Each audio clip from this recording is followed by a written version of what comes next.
Good afternoon, everybody, and welcome back to RobMotive. It's time for a little mod or accessory rundown on the 2025 Tacoma. I've been adding things to it, doing some mods and stuff, so I thought I'd lump it all together, show you guys what's on the truck so far. Starting on the outside, first of all, it does have a level lift on the front. I believe it's, what, 1.5 inches? You can see it if you look right down there. That's it. That's all that's been done to the truck to kind of bring it up. And I'll tell you, I think it's about the most perfect stance you can get on the truck by just doing that. Shouldn't cost you any more than probably, $500 to $1,000 depending on where you live. Next up, the wheels and tires.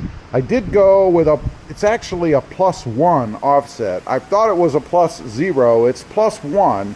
They are fuel wheels. They're 18-inch. And I did go with Falcon Wild Peaks. I actually brought these over from my previous 2024 TRD Sport. I love this setup, I should say, because of the wheel poke that it gives. The stance, the more aggressive stance on the truck. I think it's awesome. Still here in the front, we've got some D-rings up here. I added these with the brackets. They come from Rough Country. I love the look of it. Much preferred to me than any kind of a red application that you can get from Toyota. I do not have the skid plate installed on it yet. Kind of waiting for the first oil change. I do have it already. Moving on to the side here. Of course, we've got the little RobMotive customized button or badge, whatever you want to call it. These come from Tough Skins, by the way. Along the side, I added the OEM rock rails. For me, it's the perfect setup. I love the way that they look. I really love that they don't have that kind of bump out on them. I wanted something that went straight back like these do. They're not a step. I would highly recommend you not trying to step on them because you're just going to scratch your paint and stuff with your shoe when you try to do that. They are real rock rails, rather. And they weigh a little over 51 pounds a piece. They're pretty substantial and they're bolted to the frame.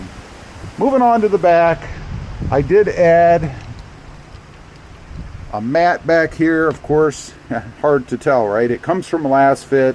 Love this thing. Up on the sides, you see the red tie downs. Those come from billettiedowns.com. Of course, we've got the stickers on the back of the truck. As a YouTuber, you know, I had to do that, right? Moving on, in the back, I've added D-rings back here, also from Rough Country. Much prefer these to the red ARB. It's really just a matter of preference. I thought that red kind of clashed with the truck, and then they also kind of stuck out on the sides, if you will. I just don't think it's a good aesthetic for the truck. I like these, again, matter of personal preference, really. One other thing I do want to mention, I did not add, but it came on the truck as part of I guess a blackout package, I don't know, are the Tacoma inlays or letters across the back. I love the look of that, particularly on this Terra colored truck. Black is, in my opinion, really the only color that I've found so far that really goes with it. You can get those at Tough Skins. Moving down the side over here, let's take a look in the back. I've got the floor mats back here that go all the way across. I love that they cover the hump. Again, hard to tell, I know. They're from LASFIT. I did add some poles on the back in orange. I haven't decided yet if they really go with the Terra color or not. I think they do. Maybe orange, or at least that shade, is the color to go with if you have a Tacoma. I'm not sure. Moving on up. Of course, we do have the badge still over here on the side. Inside the truck, you can tell I recently just had the windows tinted. I always go with a 20%. I think that looks best. I think it best matches what the truck already has from the factory. We do have LASFIT liners in the front. Again, I know, hard to tell, right? Right beside the seats, we've got some anti-drop down devices. They're just a little insert that fits in here. Mine happened to come from eBay from a subscriber, actually for a Tundra a few years ago. Not sure that you can get these anymore. You might have to have them custom made. They're actually starting to wear a little bit here. but they've been in the truck for quite a while and they've held up really well. In the center here, we've got the tray, a must-have for any Tacoma owner, right? Love that thing. Gives me a hidden feature underneath as well as a spot to stow stuff. You may notice buttons in the middle. I added these. These are momentary switches connected to transmitters. Just makes it a little bit more handy since I don't have home link in this truck. Up on the dash area, you can see the little truck emblem, something I did recently. Happens to be a keychain. I removed the keychain and just put some double-sided tape on it. One of those little touches in the truck. I really dig that. I think it looks pretty cool. A personal preference maybe. Up on top of the radio, you can see I've put a phone mount. It is one of those magnetic mounts.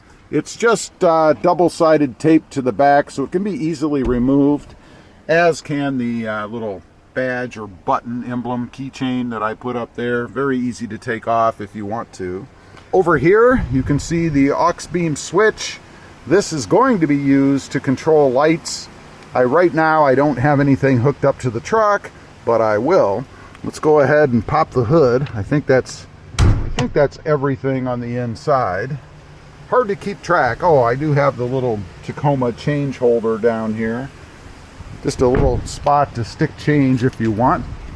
Moving around to the front, you may notice I have one-hand operation. That's because I have the Redline tuning hood struts. That's another must-have. By the way, there's the other end of the transmitters that you saw the momentary buttons for. In the center, we've got the TRV oil cap. That, again, is something that was sent to me by a subscriber years ago for a Tundra. It happens to fit right onto the Tacoma as well, so no issues there. Over here is the other half, if you will, of the aux beam system. Highly recommend this if you're going to install any electrical accessories. You've got the box here, the top comes off, and then in the back you can slide wires in. They just slip in and screw down. I believe this one is for 8 different electrical accessories. And the thing about having this is you don't have to have a rat's nest of wires all over the place and run all kinds of things through your firewall. You only have to run one wire through, and that's for the control head that I showed you a minute ago. I would also highly recommend that you put a breaker on here if you're going to install this or any aftermarket controller like this or switch. That way it will blow before anything else does. You want to protect your truck, obviously, as much as you possibly can. Anyway, that's a quick rundown, I know about 8 minutes or so, of what's on the truck so far. I don't think I've missed anything. As I mentioned, I do have a skid plate to put on. I do have a catalytic converter shield to put on as well. The reason I haven't yet is I'm kind of waiting until the first oil change, because I'm going to switch out the oil plug with the Fumato drain valve, and I want more access under there. Not that the skid plate and the catalytic converter shield really limit you, they don't, but why not have as much as you can? So I'm kind of waiting for that. Anyway, leave a comment, let me know. Got any of this stuff? I'd just be curious. Thanks for watching. Stay safe out there. Bye.